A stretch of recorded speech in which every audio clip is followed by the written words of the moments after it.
Vamos dar início, então, ao primeiro painel, Riscos e Oportunidades de Investimentos na Economia Brasileira em 2014, o papel do agronegócio. Obrigado, Lilian. A presença dos nossos representantes aqui do Banco Espírito Santo, parceiro nosso, lá na TV Terra Viva também, o Fausto Caron, aqui do ABN, e o nosso Cesário Ramalho da Silva, presidente da Sociedade Rural Brasileira.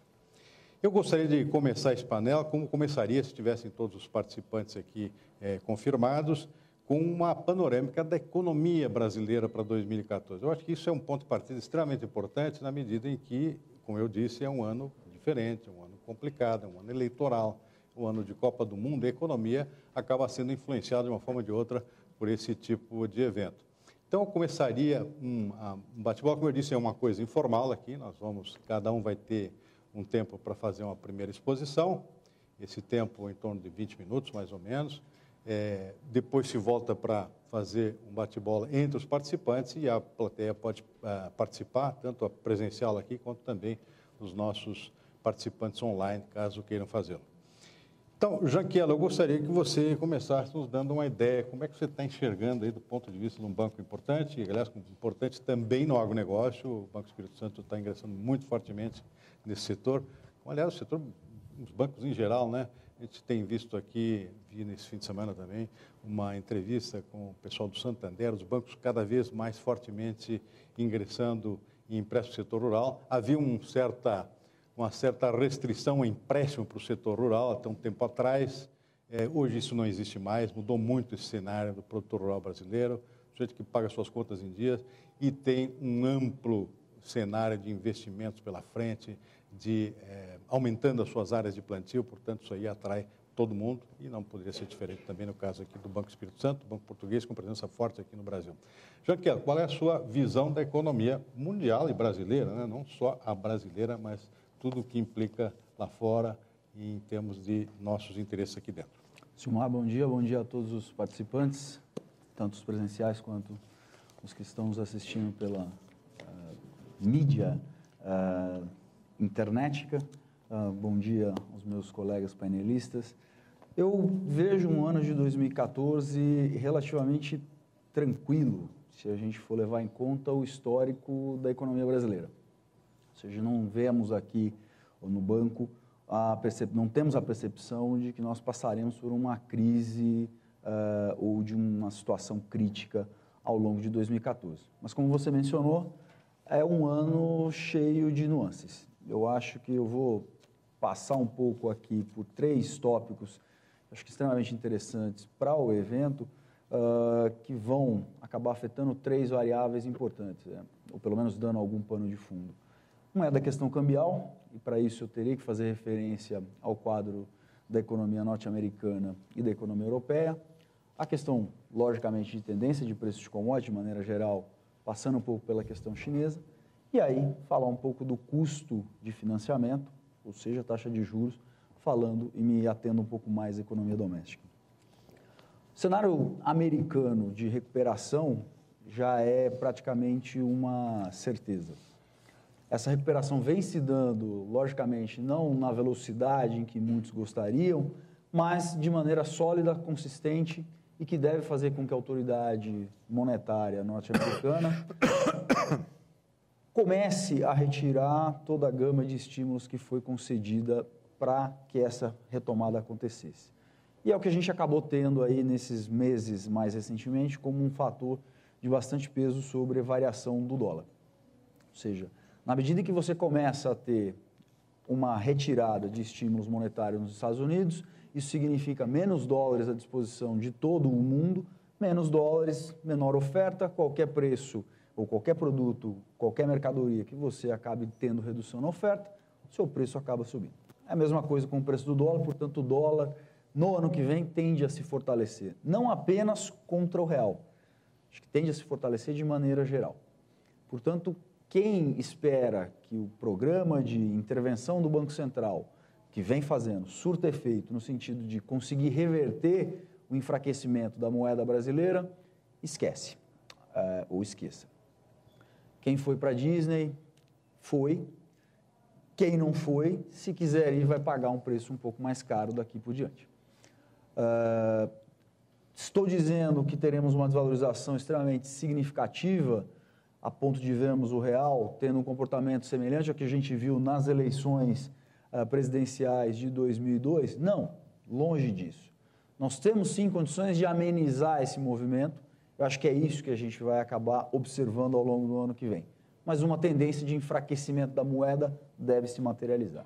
Ao mesmo tempo, a gente tem a Europa, que poderia ser um fator que nos ajudasse com uma taxa de crescimento um pouco mais forte, que pudesse ser um outro canal de escoamento para a produção brasileira, ela começa a ficar numa situação menos pior, eu diria. A gente não está ainda numa situação em que a Europa melhora, ela só fica menos pior. Mas, de toda sorte, ainda há uma série de reformas a serem feitas naquele continente que vão fazer com que a gente tenha pelo menos um grau de confiança no sistema financeiro internacional um pouco mais elevado do que a gente vinha tendo até então. Ou seja, do ponto de vista de situação crítica do sistema financeiro mundial, para 2014, acho que a gente tem uma chance bem menos aguda de que tenhamos qualquer situação de estresse. Então, embora o câmbio se fortaleça, ou melhor dizendo, embora o dólar deva se fortalecer frente a todas as moedas, inclusive a brasileira, a gente não vê isso como motivo de preocupação ou de elevação de risco. É meramente por uma questão de redução de oferta de dólares por parte do Banco Central norte-americano. Falando um pouco sobre China, como muita gente tem tido o temor mais recente de que a China pudesse passar por um processo de desaceleração extremamente intenso, eu acho que a gente viu sim, a China crescia 12%, 11% durante muito tempo, passamos por uma situação de 7,5%, 8%. O temor de muita gente é que isso se tornasse 4,5%, 5%. Há por trás dessa desaceleração da economia chinesa dois fatores. Um, sim, efeito da crise que a gente teve em 2008 e outro, uma alteração da maneira de como a China cresce. Anteriormente, nós tínhamos investimentos na China totalmente voltados para a questão de desenvolvimento de infraestrutura, para a criação de um setor exportador forte e, portanto, o motor dinâmico do crescimento chinês era via investimento e via exportação. Só que com a crise mundial, logicamente, o mundo avançado passa por uma desaceleração, você não tem para onde escoar o seu produto. Fica um pouco mais difícil, mesmo porque todas as economias emergentes tinham a mesma dinâmica. O que a gente vê é a China, bom, eu preciso continuar crescendo, porque há uma questão demográfica importante, eu tenho, e questão, digamos, geopolítica importante, eu tenho uma população que não tem muita liberdade do ponto de vista político, eu só posso compensar isso com uma liberdade econômica. Então, se essa população estiver consumindo, estiver satisfeita do ponto de vista de salário, eu consigo atenuar tensões internas. Portanto, eu não posso deixar de crescer a um ritmo relativamente importante. Já que eu não tenho o motor de exportação, eu vou fazer a via consumo. Algo que a gente tem conhecido bastante bem mais recentemente no Brasil. Então, você tem essa migração de uma economia que cresce puxada por investimento e por exportação, sendo direcionada para a questão de economia crescendo à base de consumo. Essa alteração é relevante do ponto de vista de preços de commodities, você tira um pouco da pressão sobre preços de commodities metálicas e energéticas, mas você mantém um suporte para o preço de commodities agrícolas. Bom para o nosso fórum aqui hoje em dia. Então, acho que do ponto de vista de sustentação de preços agrícolas, de commodities agrícolas, pela questão de economia chinesa, me parece que a gente tem chegado nesse ponto. E é importante lembrar, tivemos aí, mais recentemente na China, o lançamento de uma nova agenda de reformas, calcada e pautada exatamente para dar mais suporte a essa tendência de crescimento via consumo. Então, você tem ali um dólar que é mais fraco, com preços de commodities relativamente bem suportados ou bem sustentados. Isso já dá uma característica relevante para o setor, eu acho que diria positiva. Por fim, do lado doméstico, aí sim eu acho que é onde a gente pode ter um pouco mais de problema na questão de custo de financiamento. E por que essa questão? A inflação no Brasil, diferente do que vem dizendo o governo, não me parece que o setor de agronegócios tem culpa. Porque foi posto nas costas do agronegócio e de problemas de oferta todo o repique inflacionário que nós tivemos ao longo de 2013. Bom, se fosse essa a verdade, a inflação do ano passado talvez tivesse sido um pouco mais baixa, a de 2010 também, e assim subsequentemente. Não, nós temos passado por um processo de inflação rodando acima do patamar tido como meta pelo Banco Central há bastante tempo. E não adianta dizer aqui, não, mas olha, está abaixo do teto de 6,5%, que é a margem de tolerância que a gente tem. Então, qualquer coisa entre 4,5% e 6,5% está bom. Não, não está bom. A meta de inflação é 4,5%. Essa margem de tolerância foi desenhada para momentos de choque e não para ser utilizado como margem de tolerância meramente porque eu não quero desacelerar a parte de consumo local e não quero puxar a taxa de juros da maneira como deveria ser. A gente viu um repique inflacionário bastante importante. Vale lembrar, 2013 tivemos aí a realização de redução de preço de tarifas importantes, seja do ponto de vista de transporte, seja do ponto de vista energético, e ainda assim continuamos com uma inflação que roda muito mais próxima do teto do que do centro, da meta central. Isso tem levado o Banco Central a subir taxa de juros, o fez agora em novembro, o fará novamente em janeiro, muito provavelmente será a última elevação de taxa de juros que nós testemunharemos ao longo do próximo ano. Eu acho que a gente vai para uma taxa ao redor de 10,25 na reunião de janeiro, da reunião do Copom, e aí permanecendo para o restante do ano. Isso vai ser suficiente para fazer com que a gente tenha uma inflação que convirja para a meta central? Não. Isso vai ser suficiente meramente, lembrando que nós iniciamos o ano com essa taxa a 7,25, então teremos tido ao final de 2013, por conta de postergação na implementação de uma política mais consistente do ponto de vista econômico, uma taxa de juros 3 pontos percentuais mais alta do que iniciamos. Isso vai ser suficiente para fazer com que a inflação convirja? Não. Isso vai ser suficiente meramente para que a gente tenha aqui a manutenção da inflação ao redor de 6%. Então, teremos uma inflação de 6% que, de certa forma, vai acabar reduzindo rentabilidade também do setor. Então, embora tenhamos aqui dois vetores favoráveis, nós teremos dois aqui agindo contrariamente. Custo de financiamento mais elevado com manutenção de inflação de preços domésticos um pouco mais alta. Você havia dito, teremos um ano de eleições, é um ano que muda alguma coisa? Aparentemente, sim, muda. Muda a disposição de se fazer política econômica da forma como ela deveria ser feita. Nós deveríamos continuar combatendo a inflação ao longo de 2014. Não o faremos ou faremos de uma maneira que não é a que eu acho a mais indicada para esse tipo de problema. A distorção que você acaba causando quando você começa a controlar preços na economia é muito maior do que você fazer um ajuste de taxa de juros mais rápido, mais célere, mais de bate-pronto, para que você tenha os efeitos também sendo entregados mais rapidamente. A gente demorou para fazer o ajuste que tinha que fazer, não vamos fazer na magnitude necessária, isso vai fazer com que a gente tenha problemas com relação à manutenção de inflação. Com relação ao quadro eleitoral, eu acho que aí a nossa presidente leva uma vantagem sobre os demais candidatos e não é a questão de detenção do controle da máquina de governo. Eu acho que a grande vantagem que a nossa presidente leva sobre os demais candidatos é a questão de mercado de trabalho extremamente favorável.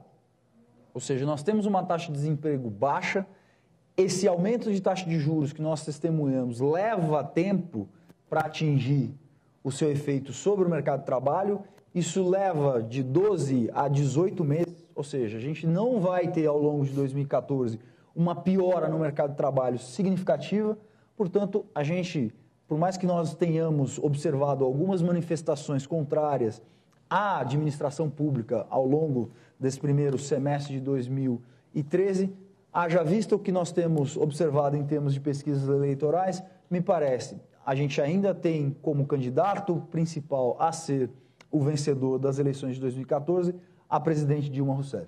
Isso muda a política para 2015? Não. Eu acho que essa tem sido a grande marca desse governo de insistir sempre naquilo que acha mais adequado, embora haja evidências de que o que ela acha mais adequado não está funcionando. Então, o que nós temos visto tem sido dobrar a aposta em algo que não está funcionando. Infelizmente, é isso que a gente está esperando ou espera que aconteça ao longo também de 2014. Obrigado, Janquel. Uma bela exposição. Aliás, eu antes de passar a palavra ao nosso painelista seguinte, uma curiosidade aqui, eu já gostaria de provocar o Janquel. Ele observou aqui essa mudança do perfil de crescimento da economia chinesa, ou seja, o instrumento básico para o crescimento chinês, até agora foi o investimento, e agora passa para um perfil de consumo. Isso é exatamente o oposto do que nós fizemos aqui no Brasil, não é, Janquel? Talvez seja a explicação pela diferença de crescimento econômico também, não? Eu acho que sim, acho que a gente tem observado, por mais que tenhamos tentado criar as condições para investimentos e desenvolver no país, isso não acontece. E não acontece por uma razão muito simples. Parece haver uma cruzada anti-rentabilidade no país.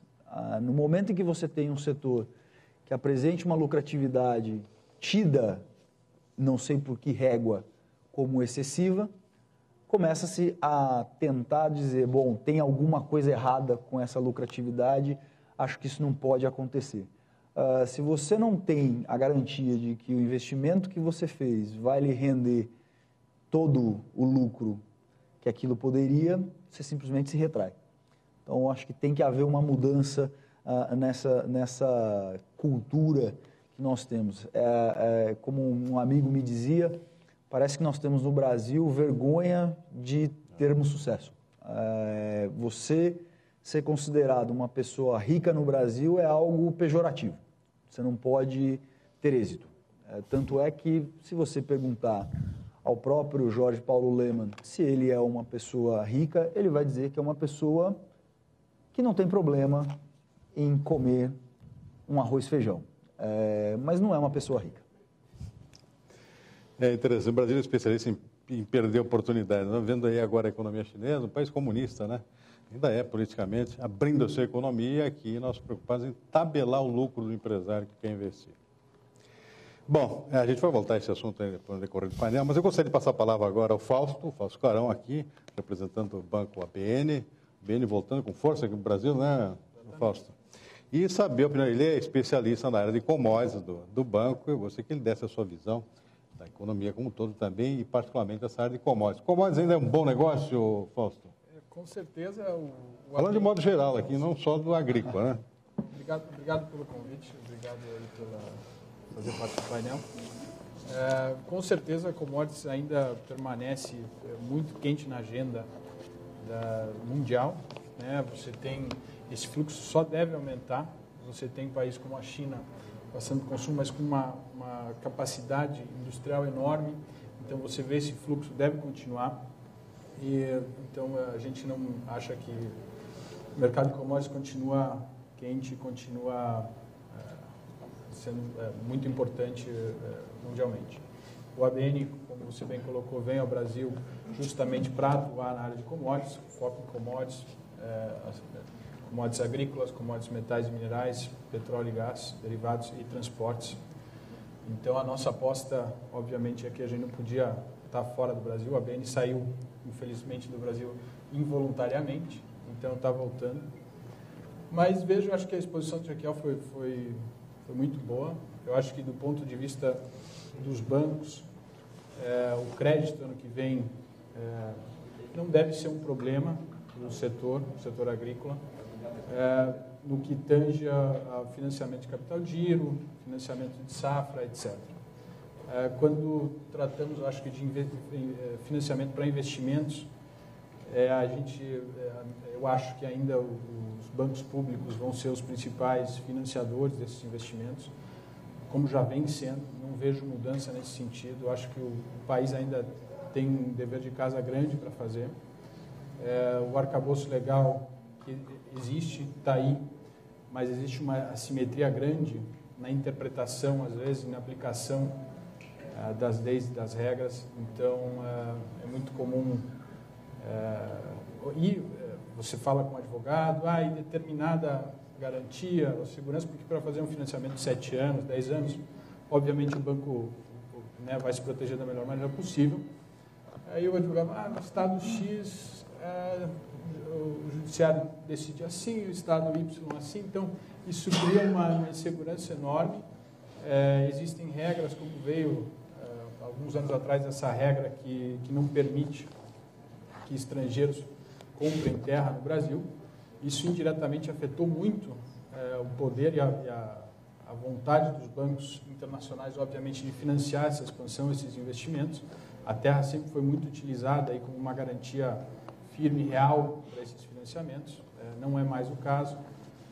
Então, existe a própria lei de nova lei de falência e recuperação judicial, com alguns casos em que você vê um grande desequilíbrio entre o esforço do acionista da empresa vis-à-vis dos credores. Então, tem esse dever de casa para fazer para que os bancos privados passem a financiar mais o investimento das empresas. Ano que vem, ano com Copa, eleição, então eu acho que os bancos, de modo geral, vão estar, não espero um aumento grande de apetite. A gente viu a entrada agora de novos players, bancos chineses, aumento do apetite de bancos japoneses, mas ainda conhecendo o país, indo aos poucos, então a gente acho que eles vão entrar de uma maneira bem mais forte no futuro, mas também sendo conservadores.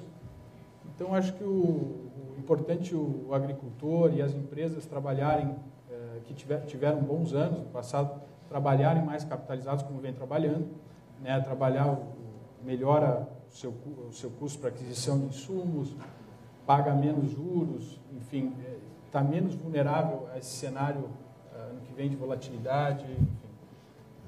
A gente viu no passado empresas que se alavancaram excessivamente, com grandes estandartes até da indústria, tendo sérias dificuldades, se colocando numa situação vulnerável.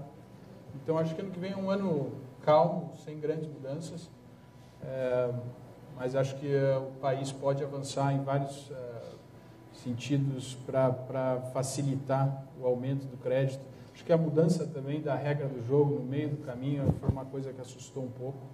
Acho que 2012, citando um exemplo, a mudança nas regras do pré-pagamento de exportação, que sempre foi uma modalidade de crédito muito utilizada por bancos estrangeiros, sem presença no Brasil. Eu acho que na época existia um estoque de mais de 50 bilhões de dólares emprestados, muito disso ao setor de agronegócio, obviamente, que é um grande setor exportador brasileiro, e da noite para o dia proíbe-se os bancos de emprestarem dentro dessa modalidade.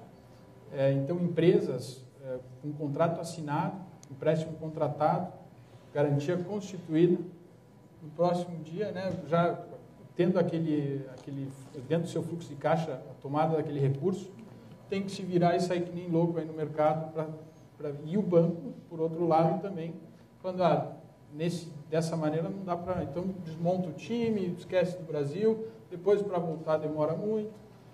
Então, essas mudanças assim na regra do jogo realmente não ajudam, a taxação dos derivativos de câmbio. Eu acho que a medida foi a medida mais fácil para o governo, mas balizou por baixo, então pegou o especulador, mas pegou todo mundo que usava derivativo para se proteger. Então, pegou justamente a regra do pré-pagamento de exportação. O pessoal manda dinheiro para o Brasil para investir aqui a nossa taxa e evita impostos. Tudo bem, mas vamos atuar em cima desses e não cortar para todos. Então, isso acho que assustou um pouco os bancos internacionais, que agora estão voltando, porque é flagrante o crescimento do agronegócio, o potencial do agronegócio do Brasil, mas tem espaço para a gente melhorar e facilitar o acesso ao crédito, especialmente para investimentos. Obrigado, Fausto. Aliás, já aproveitando, Fausto, vocês voltando ao Brasil aqui, o produtor rural, particularmente, que é interessado em investir em infraestrutura, tem linha nova aí para armazenagem, por exemplo, que é uma forma de contornar aqui no curto prazo um problema gravíssimo do nosso, que a gente vai conversar aqui no evento. as nossas dificuldades logísticas em termos de escoamento de safra. E se criou uma linha aí com uma taxa de juros razoável, não está funcionando, tem pouca adesão, parece que o produtor está botando a culpa nos bancos, né? Excesso de garantias e tal. E agora, pelo que disse o Janquela aqui, você está confirmando, nós vamos voltar com taxas de juros mais caras para o ano que vem. O crédito rural não vai ficar infenso a retomada do aumento das taxas de juros, as taxas básicas aqui, está falando de Selic 10,25 já para o ano que vem. É isso mesmo? Quer dizer, para tudo de novo? A taxa especificamente para armazenagem eu acho que houve o anúncio dessa linha antes, na verdade, do Banco do Brasil decidir como é que ia ser feito, como é que ia ser emprestado esse dinheiro, para quem, que modalidade. Veja, acho que o investimento, o Brasil precisa urgentemente de armazenagem. Enquanto nós não temos os portos eficientes e mais portos, é fundamental que a gente possa escoar nossa produção ao longo do ano inteiro e não 40%, 50% da safra no período de 3, 4 meses. Em qualquer país do mundo isso vai ser muito difícil de fazer. Mas o produtor, o agricultor, veja, talvez para os grandes, realmente grandes agricultores, faz sentido. O investimento, a linha está lá, mas é um investimento significativo. Um armazém, construir um armazém pequeno não faz sentido. Um armazém para 60 mil toneladas, eu acho que hoje está custando aí 25 milhões de reais, 30 milhões de reais. Por mais que sejam 15 anos, essa conta chega no final. Então, para o cidadão, para o indivíduo, o agricultor, que já tem todas as incertezas inerentes ao seu negócio, tomar esse recurso sozinho e construir um armazém é difícil. Então, acho que o caminho realmente é fomentar aí a associação de produtores para que juntos consigam... Mas não é uma coisa fácil também. A nossa burocracia emperra, então, todo esse negócio... Eu acho que houve um anúncio, assim como em outras áreas também, houve um anúncio antes, na verdade, das condições estarem postas e prontas para que o agricultor pudesse tomar esse recurso. E a taxa de juros, eu acho que em algum momento, eu acho que é importante, esses subsídios que têm se dado ao investimento, eu acho que fazem sentido, desde voltados para o investimento, um negócio que depois vai voltar na forma de empregos, recursos, enfim, divisas, etc. Um investimento que vai se pagar. Mas a taxa subsidiadas, eu não sei até que ponto o nosso governo vai conseguir manter isso. Então, eu acho que realmente as taxas devem subir em algum momento, mas feliz de quem conseguiu tomar esse recurso agora, 3%, 2,5%. O que faz? Eu estou sendo aqui porta-voz aqui dos nossos participantes online aqui, porque muita gente já me questionou isso na TV, eu tenho um programa de televisão ao vivo aqui, o pessoal liga para lá, porque um dia eu falei lá que é uma questão cultural, essa questão do produtor não investir em armazenagem, que acha que isso aí é função das trades, é função das cooperativas, etc.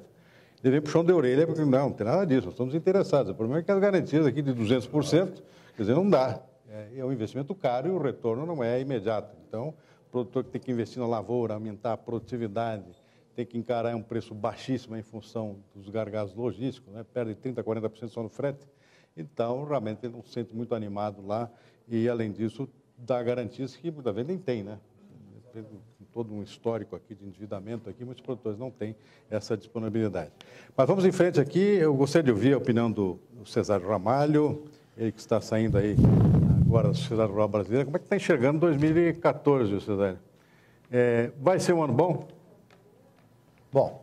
Bom dia a todos, muito obrigado aí pelo convite. Parabéns ao Silmar, um batalhador aí pelo nosso setor, pela agropecuária, pela agroindústria e todo o segmento aí do agronegócio brasileiro. O agronegócio brasileiro que representa aí 30% do PIB, eles falam em 23%, mas isso nós até estamos fazendo, recalculando um pouco isso daí, porque tudo indica que é mais do que isso, sabe? Tem uma metodologia um pouco antiga, não vou falar porque não tenho profundidade nessa questão. Mas eu queria agradecer também, Silmar, suas palavras aí pelo meu período, os dois períodos, os dois mandatos que exerci na Sociedade Rural Brasileira. Foram muito gratificantes para mim, como agricultor que sou, como entusiasta do setor, por saber e acreditar que o setor seria a grande solução do país. Historicamente, a gente conversa isso, fala isso, e a gente que vive no interior brasileiro e a gente que viveu, sempre nasceu e viveu por lá, e sempre tivemos isso como atividade principal, nós sempre enxergamos que isso iria acontecer. Mas, infelizmente, o agricultor é pouco ouvido, a sociedade presta pouca atenção a ele, principalmente porque também os governos não levam a agricultura e o agricultor a sério. A agricultura ainda é um pouco de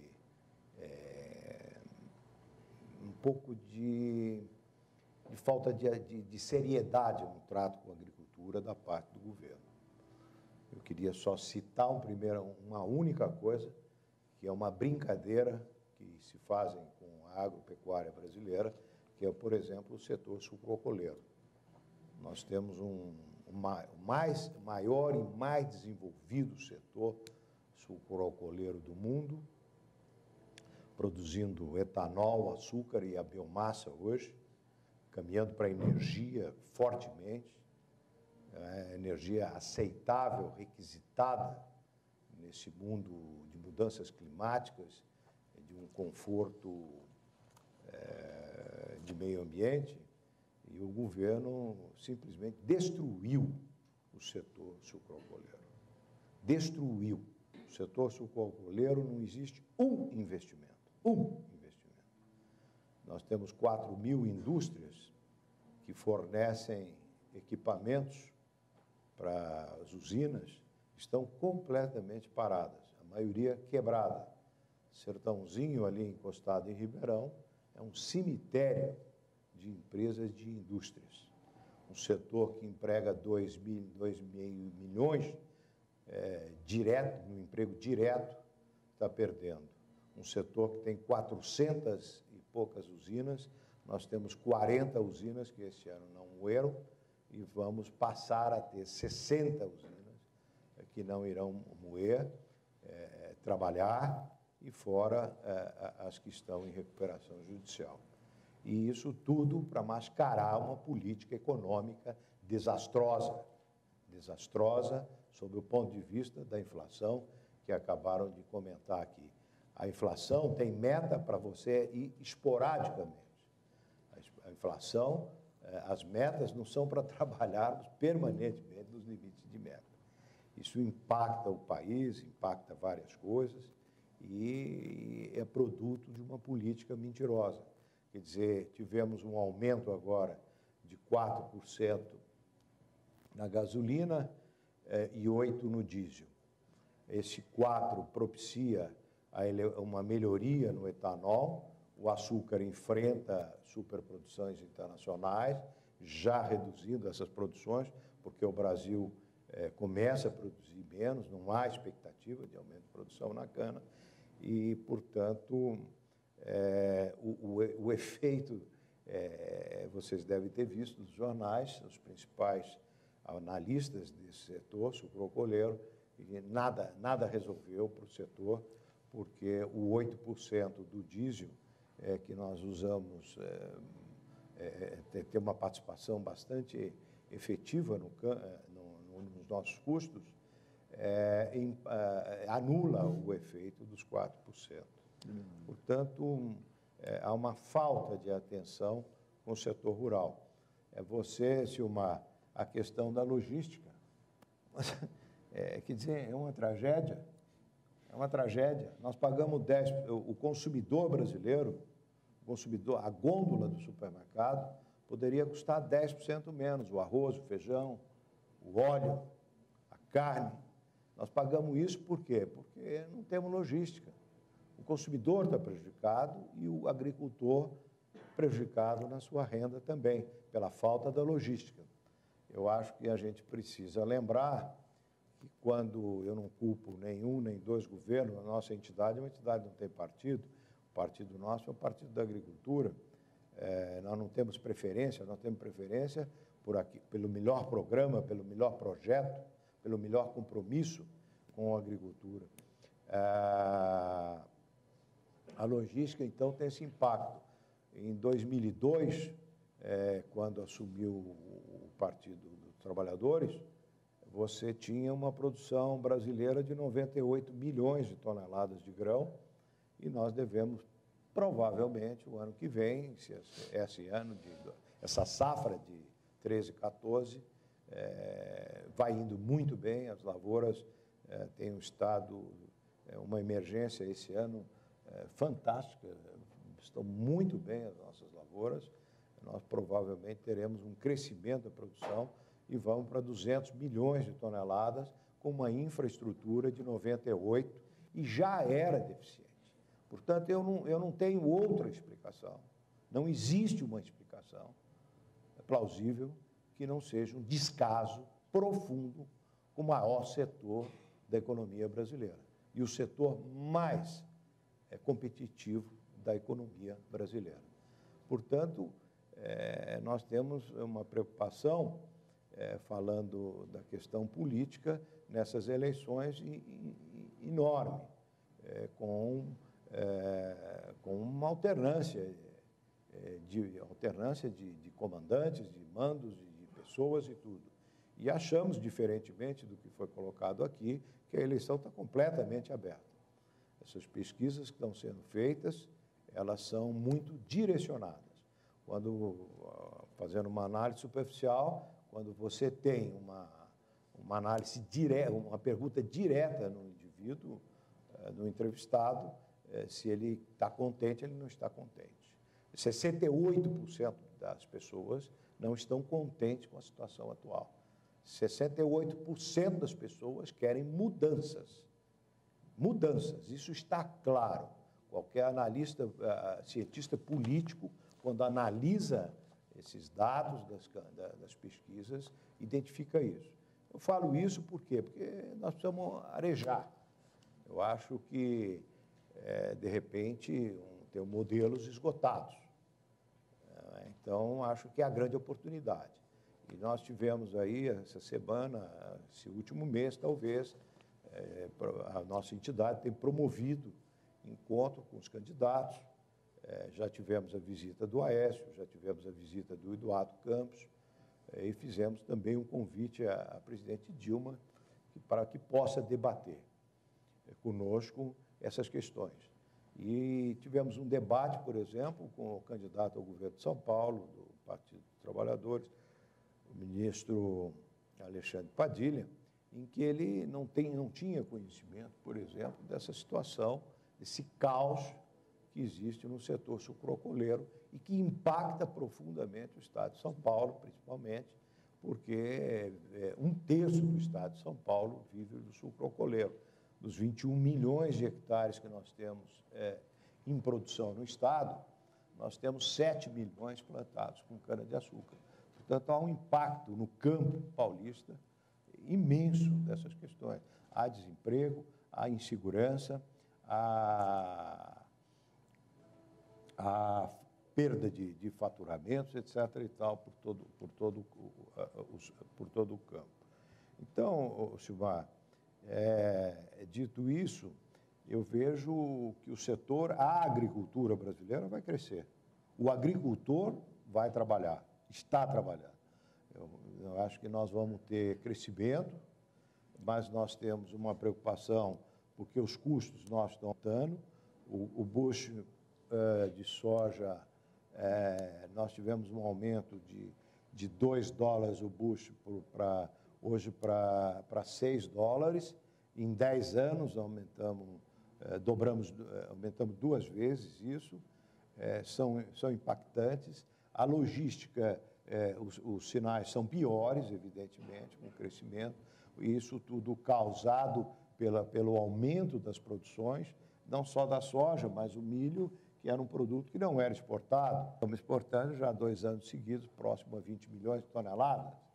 E nos tornamos um grande player no mercado do milho americano. Estamos abrindo o mercado da China, né? Ela pode importar, nos próximos 20 anos, 60 milhões de toneladas de milho, como poderá não importar nenhuma tonelada de milho, dependendo da repercussão dos programas e a completa reestruturação que existe no sistema de produção da China. A China, milhares de propriedades pequenas, ela está transformando essas propriedades pequenas em grandes propriedades. Esses indivíduos ficam nas suas propriedades, são pessoas que vivem precariamente, numa condição quase subhumana nessas propriedades, são paupérrimas, mas eles botam lá um gestor com conhecimentos de agricultura grandiosa, de mega agricultura, como nós temos aqui no Brasil, várias, não é? De sucesso, aliás, aqui, e eles reformam completamente isso e botam adubo para chuchu e tem tecnologias completamente atualizadas sob todos os pontos de vista. Então, o ministro Paulinelli me disse, quer dizer, se der certo essas grandes propriedades chinesas, eles não irão comprar milho do Brasil. Então, nós, como brasileiro, como dependentes da agropecuária brasileira, nós precisamos saber que o Brasil não é o único produtor de commodities do mundo.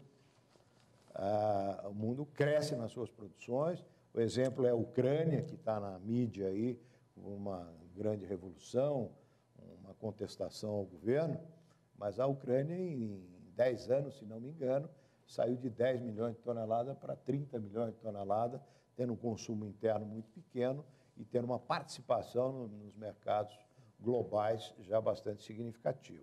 E isso impacta a necessidade de um governo que preocupe com a agricultura e que não ponha dinheiro em excesso nos seus planos de safra e que imita a única coisa que existe é a disponibilidade de um dinheiro que não sai do Banco do Brasil por causa da burocracia.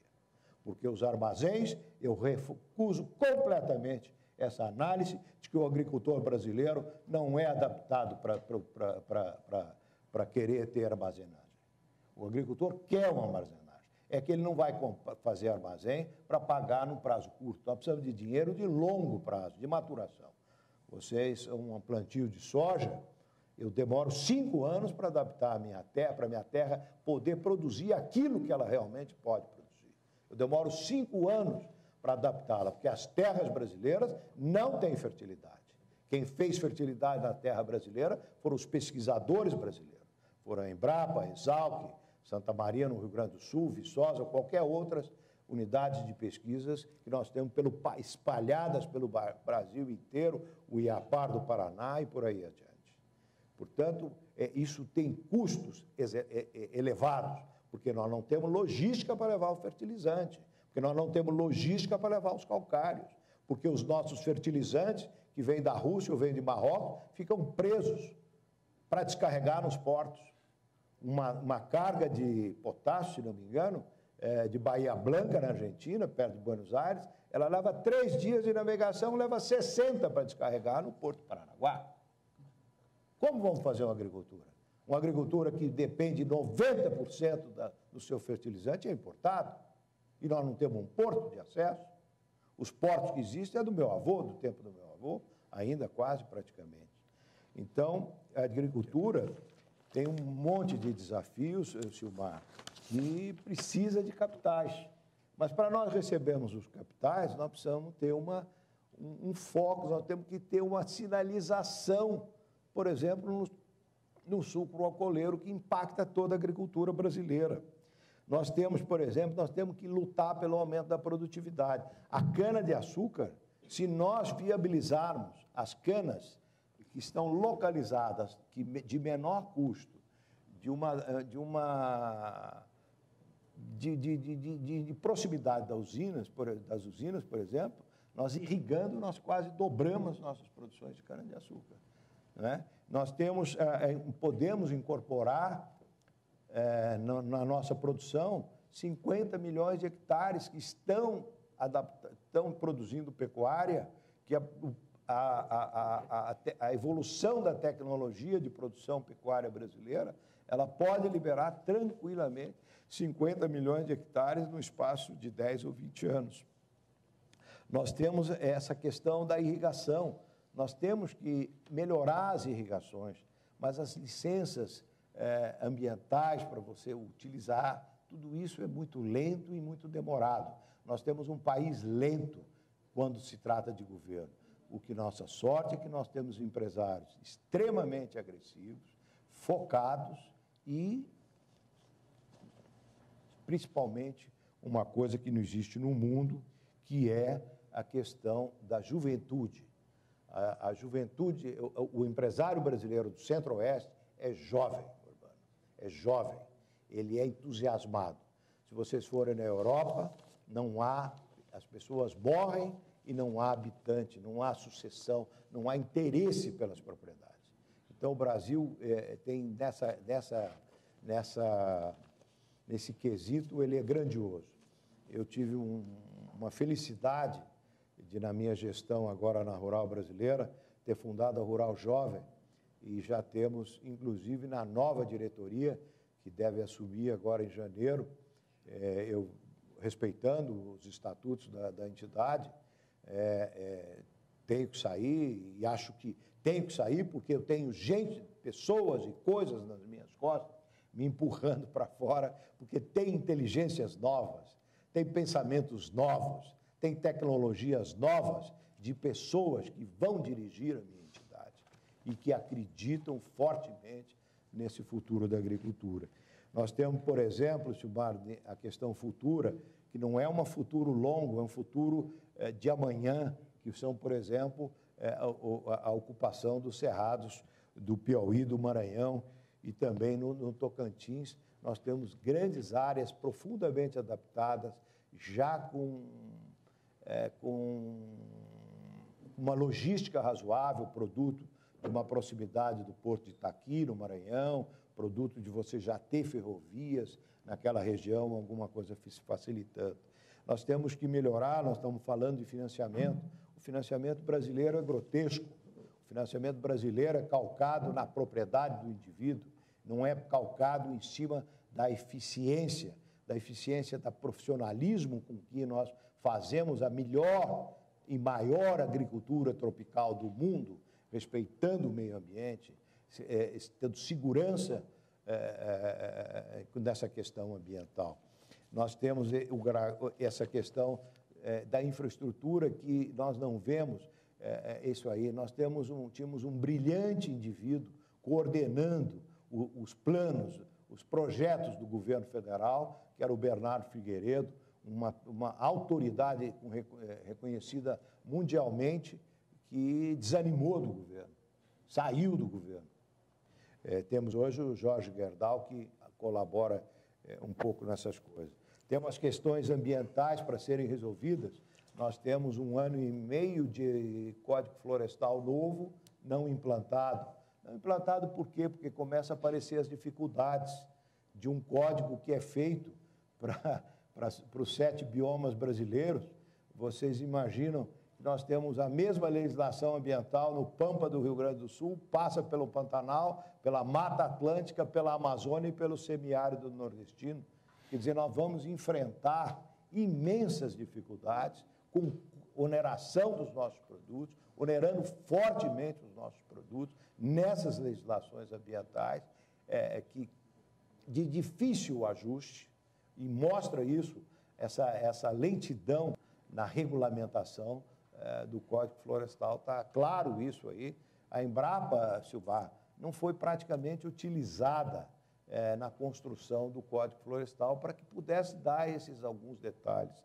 Nós estamos sofrendo hoje uma outra grande questão nacional, talvez uma das maiores questões que nós temos no momento, é a questão da indefinição de uma política indigenista.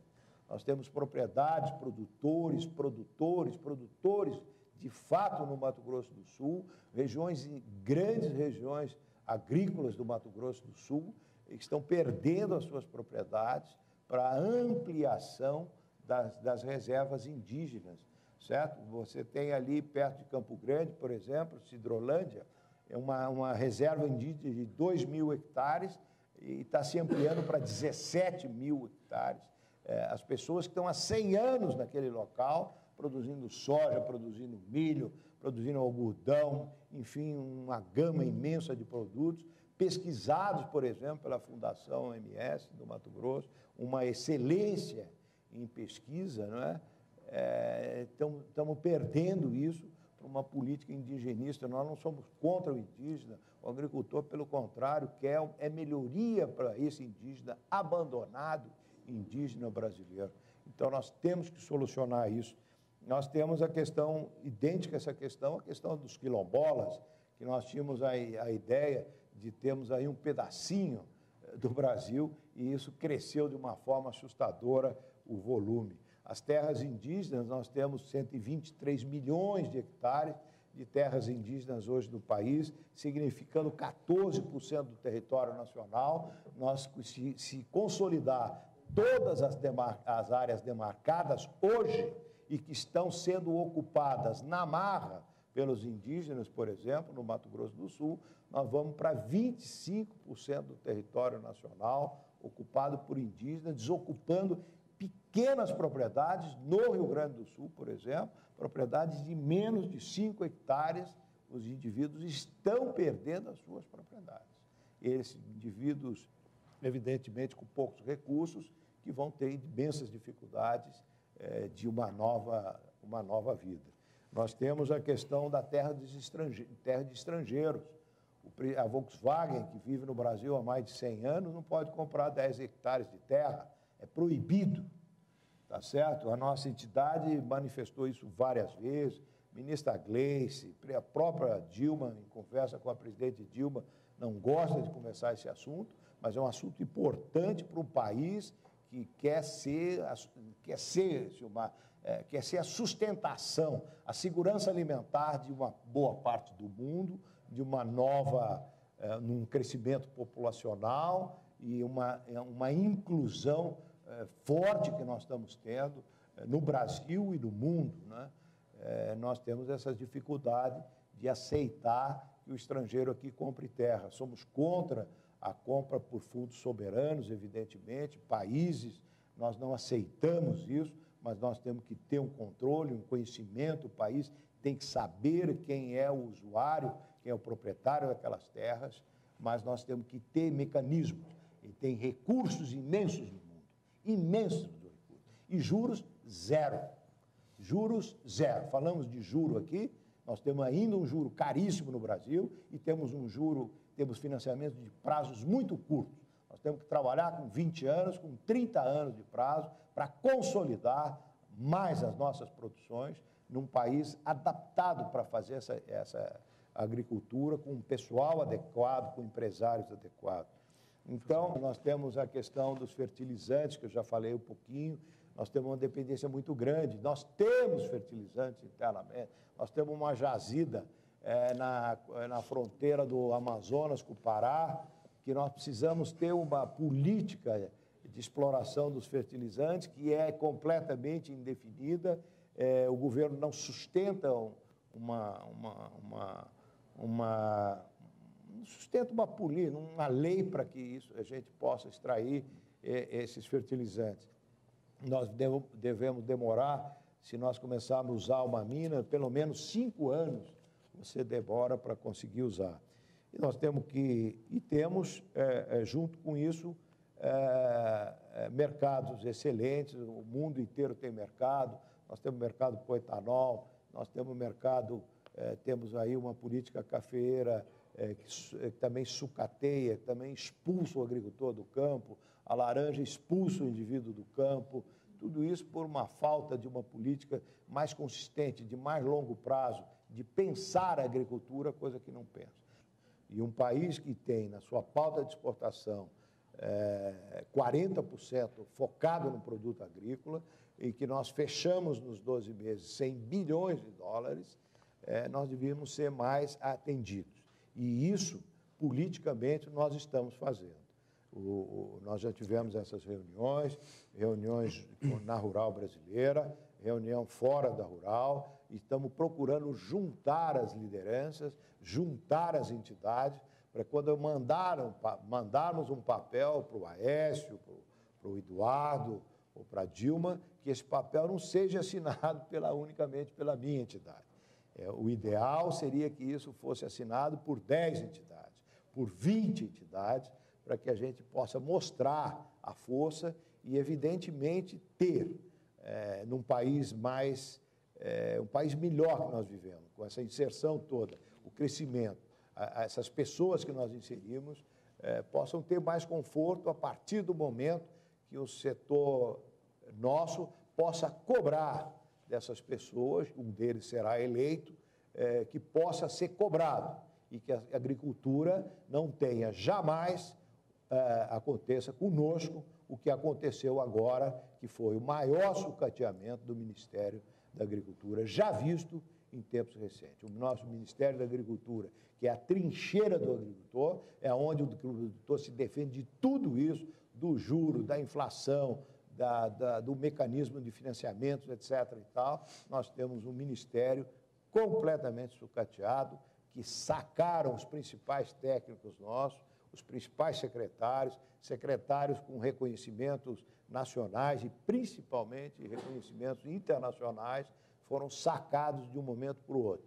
Quem estão lá? Pessoas dignas, só que completamente fora do ambiente, do conhecimento nacional e internacional, pessoas completamente por fora. São, sim, políticos. E não sei o que fizeram com o Ministério da Agricultura. Era isso, Silmar, e agradeço aí, muito obrigado pela oportunidade. Ok, para quem imaginava que o agronegócio fosse só maravilhas, olha, tem um retrato aí dos grandes problemas que nós temos ainda pela frente para enfrentar, para que esse setor funcione de forma azeitada. Bom, Janquel, alguma observação final aqui no nosso painel? Sim, eu acho que... Eu gostaria de até pegar o gancho aqui do que o Cesário falou. Nós temos tantos problemas aqui, mas eu acho que problemas também significam oportunidade de investimento. Ou seja, tem setores que estão, digamos, sensíveis a investimentos, até porque alguns estão sucateados, de repente os investimentos são mais baratos. Como é que se enxerga em termos de oportunidade de investimento para o ano que vem, para quem está chegando de fora e quer entrar no agronegócio brasileiro? O que está bom para investir nesse momento? Eu acho como o próprio Fausto comentou, e o Cesário também tocou num assunto. A questão de logística é um segmento que está, claro, para todo mundo, uma grande oportunidade de investimento exatamente na provisão desse serviço. Com retorno de longo prazo e juro meio tabelado, né? Exatamente o que eu ia comentar. E aí, assim, felizmente, eu diria, a gente começa a ver a mudança com relação a essa postura. De você dizer para a pessoa que vai investir ao custo que ela tem que investir e tentar tabelar o quanto ela tem que ganhar, bom, se é para fazer isso, a gente vai continuar tendo os investimentos da forma como foram feitos recentemente, com grande parte do BNDES me ajudando. Eu não vou pôr o meu dinheiro para ter rentabilidade em cima de um capital baixa. Portanto, tem que ter essa mudança. Felizmente, a gente começa a ver a migração e a alteração nessa mentalidade. Eu ouvi já de pessoas dentro do próprio governo dizendo, realmente a gente tentou inicialmente um tipo de processo que a gente imaginava que era o mais adequado. Estamos chegando à conclusão de que isso não é verdade. Nossa briga, e eu acho que tanto a briga dos bancos e de quem trabalha nos próprios setores, é dizer, você poderia muito bem ter olhado para o teu vizinho aqui ao lado e ia perceber que esse tipo de abordagem não costuma dar muito certo.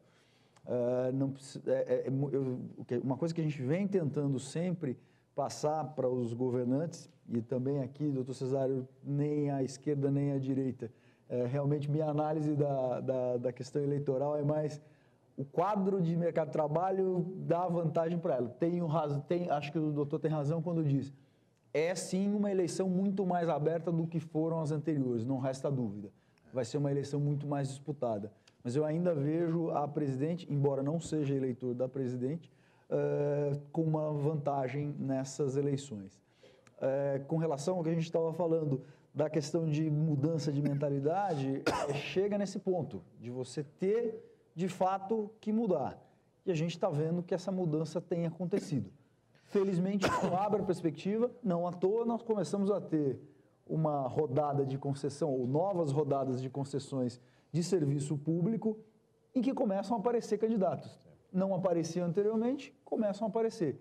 Basta você dizer para o candidato, ou para os candidatos em questão, que você vai cobrar um serviço de qualidade e o preço é ele que vai determinar. Tenho certeza que não há um produtor rural que não pagaria 10 vezes mais o pedágio que paga atualmente se a estrada que ele acaba transitando conseguisse fazer com que ele tivesse 100 viagens ao invés de uma que ele consegue fazer ao longo da semana. Então, se você conseguir ter uma estrada que te dá esse ganho de produtividade, tenho certeza que aumentar o pedágio em 10 vezes vai ser considerado como algo bastante tranquilo. Logicamente, estou exagerando nos números aqui.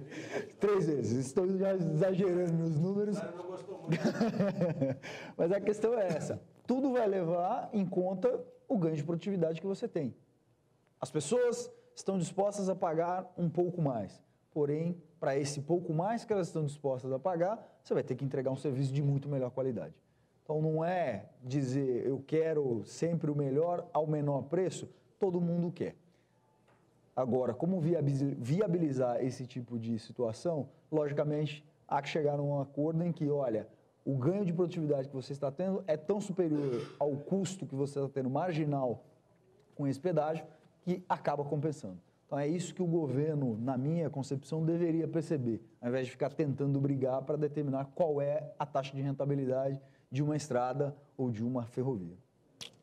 Ok. Fausto, alguma observação?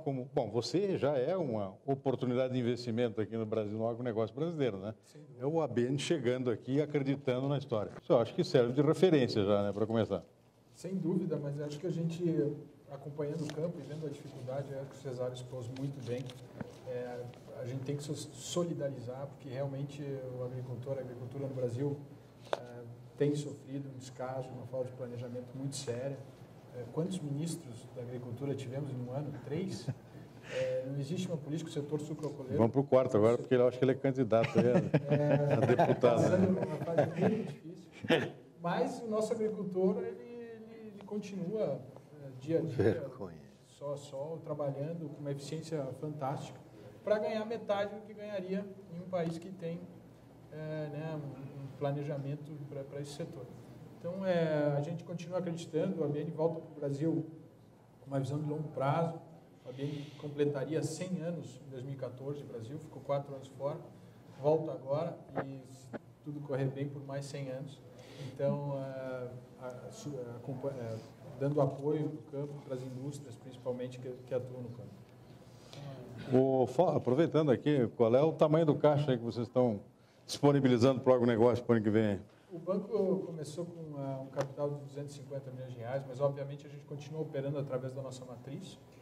Então, por enquanto, o banco não está financiando o agricultor diretamente, mas está financiando todas as indústrias do setor sucroalcooleiro, as trades, as esmagadoras de soja, as grandes trades de café, que indiretamente financiam o agricultor. A gente espera continuar crescendo junto com essas empresas, porque tem muito espaço para crescer. Sem dúvida, a logística acho que hoje é o maior gargalo, sem dúvida, e nesse quesito, como eu coloquei, ainda fica muito difícil para um banco, principalmente o banco internacional, ainda entrar nesse financiamento de longo prazo por conta de incertezas diversas que não precisariam estar aí. Então, códigos e licitações e como vai ser feito, a demora para o governo aceitar a opinião do setor que está lá. Então, a gente viu, foi flagrante nos portos, o governo chegando e dizendo não vai ser assim, enquanto a administração daquele porto por 20 anos estuda aquilo, sabe o que precisa, aonde precisa, tem área, tem tudo, mas o governo em 2 dias vai alguém lá e diz não vai ser assim. Então, isso trava tudo. Eu acho que é difícil, né? Eu acho que não falta vontade, eu acho que os investimentos são bons. Tem investidor sobrando para investir nessa área no Brasil, mas o governo precisa fazer a sua parte. Infelizmente, o agricultor hoje está limitado a investir dentro da sua própria propriedade, melhorar a sua eficiência, os seus custos e continuar aí rezando para que fora da propriedade as coisas avancem. Muito bem, eu vou tentar fazer um resumo rápido aqui, dentro do objetivo do nosso painel. Pelo que deu para depender aqui da exposição já inicialmente do Jean Kell aqui, estamos vendo a recuperação das economias dos países ricos. Estados Unidos se recuperando, a Europa também melhorando, a China mudando de perfil de crescimento econômico, vai continuar crescendo e vai continuar crescendo para um lado bom para o agronegócio, ou seja, talvez puxe um pouco o freio na demanda por commodities metálicas, não agrícolas, mas continua com a boa demanda de produtos agrícolas, de alimentos, na medida que está derivando o seu crescimento econômico para o consumo. Aliás, vamos discutir aqui, vai longe aqui, toda essa política nova agora, na plenária do Partido Comunista agora, que muda para os próximos 10 anos profundamente a economia chinesa, aumentando a urbanização, essa política de poder ter mais um filho agora, significa mais gente comendo também. Ou seja, nesse sentido, eu também sou bastante otimista com relação à tendência de continuidade do crescimento chinês, com aquela observação que o Cesário fez aqui, que eles também vão procurar, eles não gostam de ficar dependentes, crescer também na produção agrícola. Vai ter mudanças profundas no sistema de produção agrícola, com propriedades maiores, e isso no sentido de garantir a segurança alimentar do povo chinês, depender sempre menos possível de importações. Eu acho que soja vão continuar importando muito, porque não tem condições de produzir com a mesma velocidade que os países fornecedores deles têm hoje, como é o caso do Brasil. Agora, milho realmente, eu acho que aí, hoje está mais ou menos empatado, aí importa um pouquinho a cada ano, não sei se vai crescer muito, embora acho que vai crescer, sim, sem dúvida, está vendo não nessa dimensão de 60 milhões de toneladas. E aqui no Brasil a gente está vendo o efeito oposto, né? Ou seja, oposto do perfil de crescimento, se compararmos com a China, oposto no sentido de estar na contramão da recuperação dos países ricos, o Brasil aí patinando nos 2% de crescimento da sua economia, inflação crescendo e, observação importante aqui, o câmbio, que nos interessa diretamente para o agronegócio, dólar mais forte, real enfraquecido, até em função da puxada de freio do Banco Central americano, não é isso, Jaquel? Na medida que a economia americana se recupera, para se injetar aqueles 85 bilhões de dólares mensais lá na economia, que depreciavam o dólar, isso significa agora uma apreciação da moeda americana, consequentemente favorece as nossas exportações, aqui eu acho que melhora a competitividade, mascara a nossa deficiência logística mais uma vez, né? E isso pode eventualmente até atrasar os investimentos. E fora isso, tudo aquilo se corrobora aqui com o Cesário falou, né, os imensos gargalos que a gente já tem pela frente, mas que, por outro lado, também são uma boa oportunidade de investimento, particularmente na área de logística. Né? Exato. Não sei se fiz um bom resumo. Tudo isso é vencível. Tudo. O país é produtor, competente produtor, tem um empresário. Vontade política. Falta vontade política. Política a gente, cada 4 anos muda. Isso a nível de país não é nada. Portanto, o país é o país do investimento, é aqui. Muito bem. Alguma pergunta adicional?